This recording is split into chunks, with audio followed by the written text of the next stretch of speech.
Hi all, welcome to LSU channel. ಇವತ್ತು ನಾನು ಕ್ರಿಸ್ಪಿಯಾಗಿರೋ ಸಾಫ್ಟಾಗಿರೋ ನವಣೆ ದೋಸೆನ ಮಾಡೋದು ಹೇಗೆ ಅಂತ ತೋರಿಸ್ತಾ ಇದ್ದೀನಿ.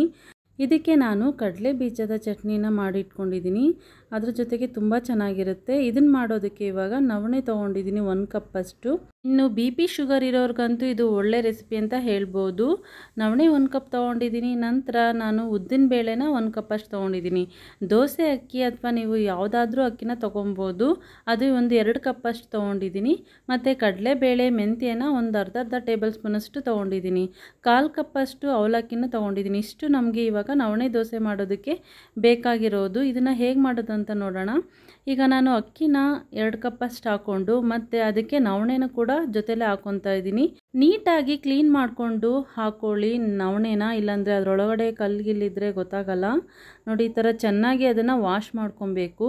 ಒಂದು 3 ಟೈಮ್ಸ್ ಆದರೂ ಚೆನ್ನಾಗಿ ವಾಶ್ ಮಾಡಿ ಇಟ್ಕೊಬೇಕು ನೀವು ಇದನ್ನು.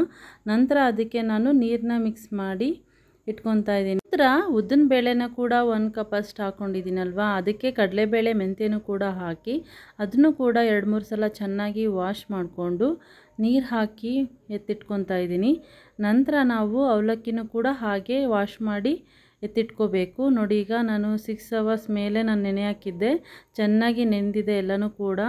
ಚೆನ್ನಾಗಿ ನೆಂದ ನಂತರ ಅದೇ ನೀರನ್ನ ನಾನು ರುಬ್ಬಕ್ಕೆ ಕೂಡ ಹಾಕೋತಾ ಇದ್ದೀನಿ. ಈಗ ನಾನು ಗ್ರೈಂಡರ್ಗೆ ಸ್ವಲ್ಪ ನೀರು ಹಾಕ್ಕೊಂಡು ಇದನ್ನು ಸ್ವಲ್ಪ ಆಗಿ ಸೇರಿಸ್ಕೊತಾ ಇದ್ದೀನಿ.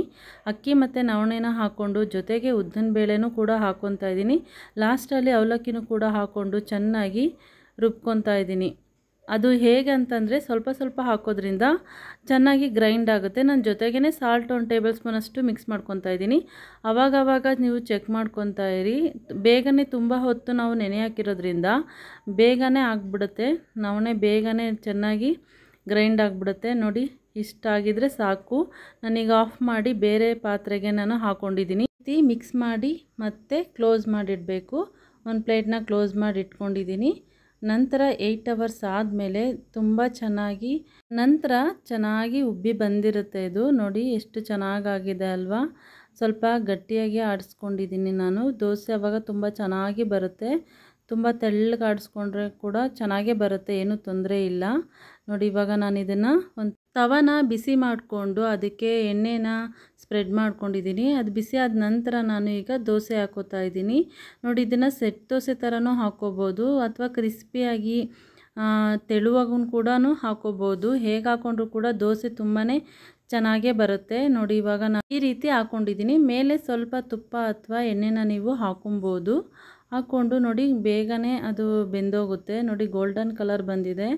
ತುಂಬಾ ಚೆನ್ನಾಗಾಗುತ್ತೆ. ನೀವು ಕೂಡ ಟ್ರೈ ಮಾಡಿ. ನೋಡಿ, ಎಷ್ಟು ಚೆನ್ನಾಗಿ ಗೋಲ್ಡನ್ ಕಲರ್ ಬಂದಿದೆ ದೋಸೆ. 2 ಕಡೆ ಚೆನ್ನಾಗಿ ನೀವು ಬೇಯಿಸ್ಕೊಂಡು ನಂತರ ದೋಸೆನ ತೆಗೆದಿಟ್ಕೋಬೋದು. ನೋಡಿ, ಎಷ್ಟು ಚೆನ್ನಾಗಾಗಿದೆ. BP ಮತ್ತು ಶುಗರ್ ಇರೋರಿಗೆ ಈ ನವಣೆ ದೋಸೆ ತುಂಬ ಬೆಸ್ಟ್ ರೆಸಿಪಿ ಅಂತ ಹೇಳ್ಬೋದು. ಇನ್ನೂ ನವಣೆಯಿಂದ ರೆಸಿಪಿಗಳನ್ನ ಮಾಡೋದನ್ನ ನಾನು ಮುಂದಿನ ವಿಡಿಯೋಗಳಲ್ಲಿ ತೋರಿಸ್ತೀನಿ. ಯಾರೆಲ್ಲ ನನ್ನ ಚಾನಲ್ನ ಸಬ್ಸ್ಕ್ರೈಬ್ ಮಾಡಿಲ್ಲ, ಪ್ಲೀಸ್ ಸಬ್ಸ್ಕ್ರೈಬ್ ಮಾಡ್ಕೊಳ್ಳಿ.